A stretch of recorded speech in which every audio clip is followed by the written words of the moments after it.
We are complying today in this ceremony with one of the specific recommendations that the Charter mandates to our organization. The recognition of the fundamental rights of one of the peoples which constitutes mankind. The inalienable rights that in countless documents are demanded for the Palestinian people. That was the address delivered at the United Nations in New York on November 29, 1978 by the UN Secretary General. The day designated as an annual observance as the International Day of Solidarity with the Palestinian people. November 29th, chosen to commemorate the day in 1947 when the General Assembly adopted the Partition Resolution establishing Palestine's right to independence as its own state. And it's just one aspect of Palestinian and Arab history at the center of a new program of study at UC Berkeley. And the Palestinian and Arab Studies program, announced this fall, offers students the opportunity to learn about Palestinian and Arab history, culture, politics, and society, and all the ways in which they are deeply intertwined. For more now on the program, we are joined by Oussama Makdisi, professor of Middle Eastern Study there at UC Berkeley and chair of this new program. Thank you so much, Professor, for joining us this afternoon. This is one of the nation's first. Why did you decide that now was a good time to offer this program? Well, thank you. It's great to be with you. Now is a great time. It's been a great time, honestly, for years and years. The idea of there's a tremendous amount of interest. There is student demand. There is general interest in understanding more about the Palestinian people, more about Palestinian history, more about Arab history more generally, more about Palestinian culture, society, literature, and so on and so forth. And so UC Berkeley is a great place for this to anchor this kind of program. And you talk about there being more people interested in better understanding Palestinian history, given the current events we're watching unfold in the Middle East, the growing conflict in that region.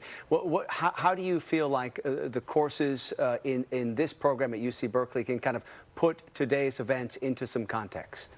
Well, precisely that. It puts it into context, historical context, cultural context, social context, political context, but most of all, just to think of Palestinians as people with history, and not to think of Palestinians simply as and within the prism of conflict. In other words, there were Palestinians long before there was a Palestinian-Israeli conflict. There have been Palestinians, on the ground in Palestine for decades and centuries, and it's just a question of thinking of them as people like any other people, with history, with rights, with aspirations, with love, with mistakes, with foibles, as people, basically. And I think it's like any other people, in fact. And so I think in that sense, it's crucial to get people to understand. And students actually are demanding of us to know more about Palestinians and to know more about this history. And how do you believe that learning more about Palestinian history will actually affect other fields and is related to other fields?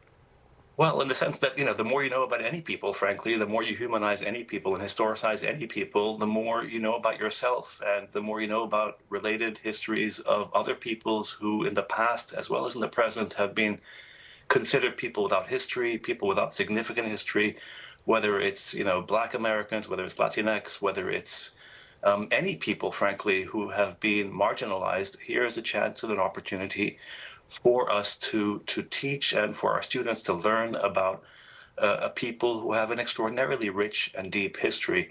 And so in that sense, it relates precisely as you're saying to histories of all peoples, because every people in the world deserve to be a people with history.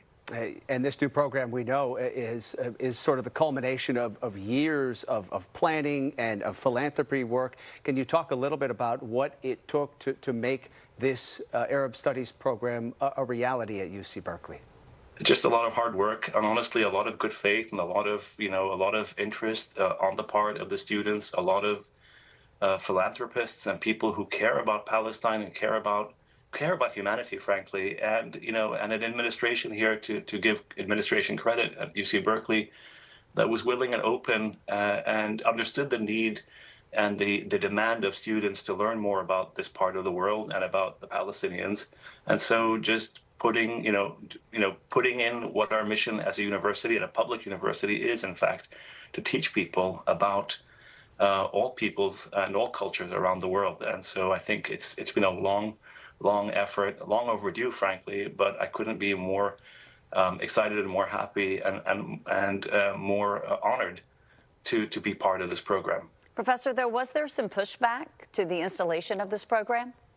Not to my knowledge. I mean, why would anyone be opposed to, a program that teaches Palestinian history any more than they should be? I mean, there's no reason to be opposed to this kind of program, because in the end, it's an academic program that focuses on Palestinian and Arab studies, and there is no reason on earth why anyone should be opposed to learning more about Palestinian history or culture or society or literature or humanity or dreams or aspirations, irrespective of what one thinks about the conflict. It's really important to understand and to center the fact that we're talking ultimately about people. What happens from here in terms of developing the curriculum for this program at UC? That's a great question, and that's what we're working on now. And we would just launch the program now, and so it's a lot of work, and we're going to develop, we hope, a minor at some point in the near future, have student-facing programming, have conferences, seminars, workshops, public-facing engagements, as in lectures, the standard things that you would expect from an academic program at a leading university such as UC Berkeley. And so, we're just started the work, and we couldn't be more excited to do this collaboratively.